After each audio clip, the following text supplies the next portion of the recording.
Picture चालू करो बे। चलो भाई देखो अपने क्या करना। गोविंदगिरी जी प्रणाम आपको महाराज जी। और सबसे पहले मैं आपको जानना चाहूंगा कल प्रधानमंत्री का उपवास तोड़वाते हुए आपको कैसा लगा।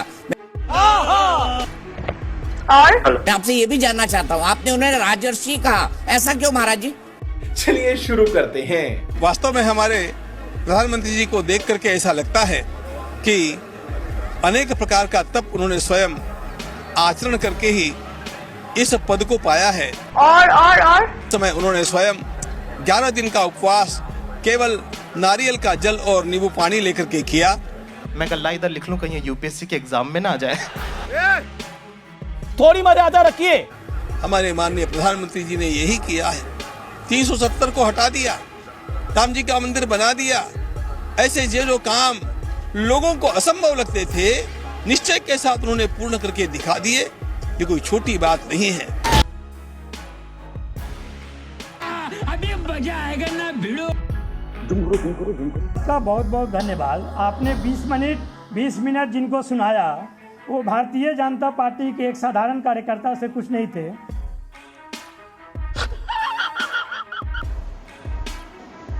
जिनको लेना देना कुछ नहीं है। अरे ऐसा ना बोलिए प्रोफेसर साहब, वो एक जाने माने साधु संत है और कोषाध्यक्ष श्री राम जन्मभूमि आप और 12 मिनट का इंटरव्यू था। आप अधीन रहिए ना, हमें इतना छोटा पहले कुछ बोलने तो दीजिए। आप अधीनता स्वीकार कीजिए, हमें बोलना तो दीजिए।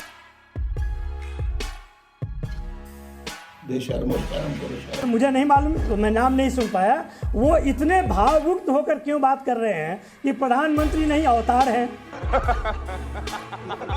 जो प्रधानमंत्री के रूप में जिनका असेसमेंट करना चाहिए उनको सन्यासी बनाकर उनका असेसमेंट कर रहे हैं, तो कहीं ना कहीं हमें तो कुछ बात कहनी पड़ेगी ना।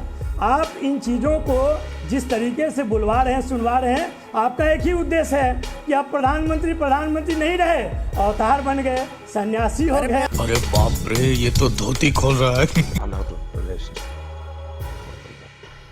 मजा आया।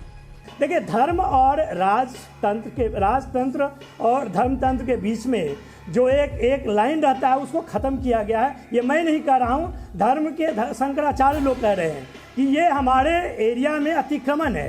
ये गड़बड़ है बाबा।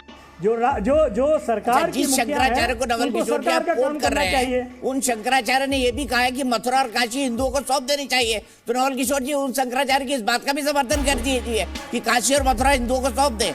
रुक, तेरे को बताते तेरी माँ। अगर पलट के मैं आपको 4 शब्द बोलूं तो कैसा लगेगा? मैं नहीं बोलूंगा। नहीं, आप सुन तो लीजिए, सुनिएगा तो समझ जाइएगा।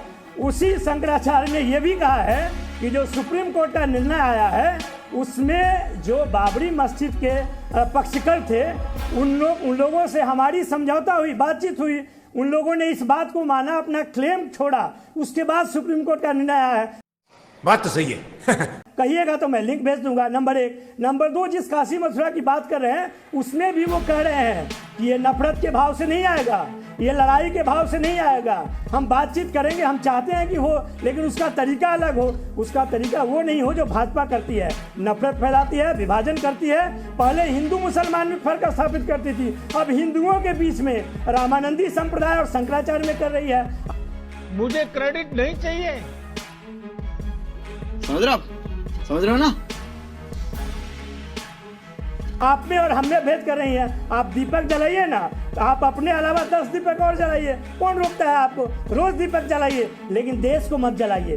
नफरत के गड्ढे में मत डालिए उसको, विभाजन मत कीजिए। अंतिम जो सच है, आप कह रहे हैं कि गरीबों का कल्याण कर रहे हैं। 80 करोड़ को गरीब बनाया पहले, उसके बाद 5 किलो राशन दे रहे हैं। इसको आप विकास कर रहे हैं।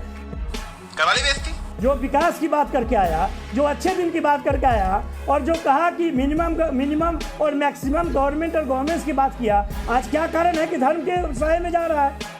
ये बिक गई है गवर्नमेंट। अब गवर्नमेंट में कुछ नहीं है।